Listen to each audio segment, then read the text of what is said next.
Հիմարը աբխազական հեքիաթ։ Մի այրիկին մինուճար որդի է ունենում, անունը Կդիժ։ Կդիժը շատ հիմար է լինում։ Մի անգամ Կդիժը գնում է անտառ, փայտի։ Վերադառնալիս ճանապարհին նա մի ասեղ է գտնում։ Կդիժը վերցնում է ասեղը և շպրտում ցախ բարձած սայլի վրա։ Երբ Կդիժը տուն է գալիս, մորն ասում է. «Ճանապարհին մի ասեղ գտա ու բերեցի քեզ»։ «Հա, իսկ ուր է»։ հարցնում է մայրը։ «Գցեցի սայլի վրա», պատասխանում է Կդիժը։ Մայրը շատ է բարկանում։ Ասում է. «Հիմար, որտեղ ես տեսել, որ ասեղը սայլի մեջ գցեն։ Ասեղը ամրացնում են հագուստի վրա»։ Լավ, այ դա չեմ մոռանա, ասում է Կդիժը։ Շուտով նա տնից դուրս է գալիս ուրիշ գործով։ Ճանապարհին մի շնիկ է տեսնում։ Վերցնում է և մեծ դժվարությամբ ուզում է ամրացնել կրծքին։ Մինչ նա չարչարվում էր, շնիկը սատկում է։ Վերադառնալով տուն, Կդիժը շան լակոտը տալիս է մորն ու պատմում իր անհաջողության մասին։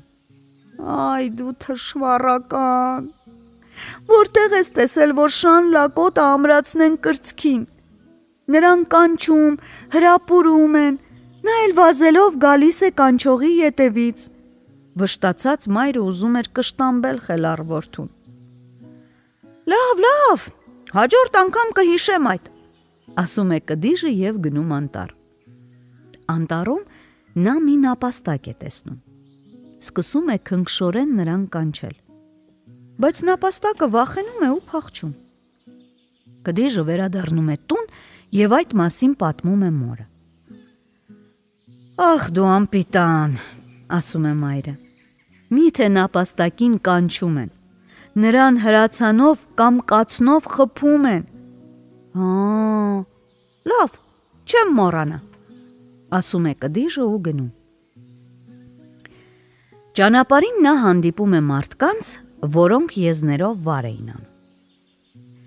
Կդիժը կացինը շպրտում է և եզներից մեկի ոտքը կտրում։ «Ում տղան է այս հիմարը», բացականչում են մարդիկ, հարձակվում են Կդիժի վրա և կապտացնելու աստիճան ծեծում նրան։ Կդիժը վերադառնում է տուն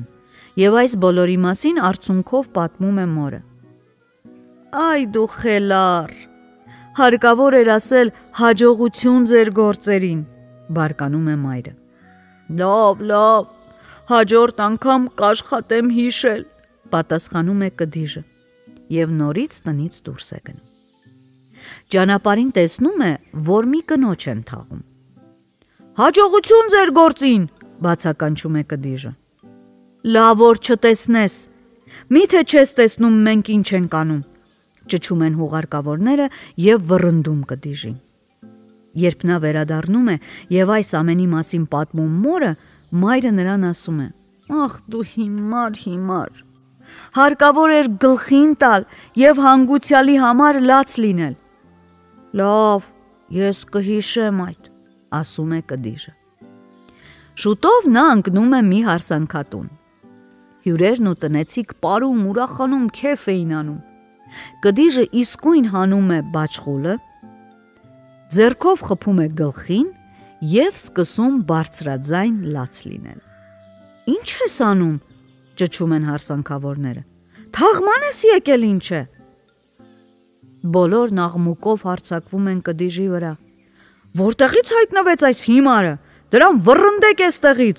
և նրան դուրս են վռնդում բակից։ Կդիժը վերադառնում է տուն։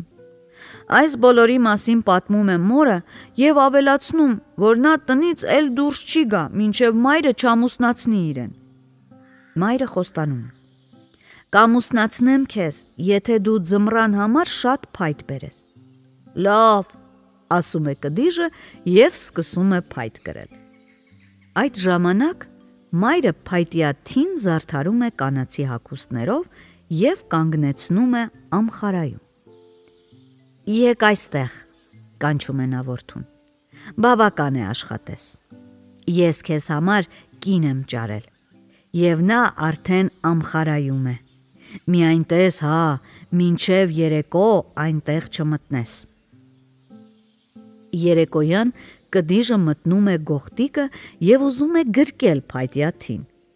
Թին աղմուկով շուռ է գալիս և ուժեղ հարվածում նրա ճակատին։ Կդիժը գալիս է մոր մոտ, սկսում է գանգատվել։ Մայրն ասում է. «Ահա, երևում է, որ աղջկա հետ վարվել չգիտես։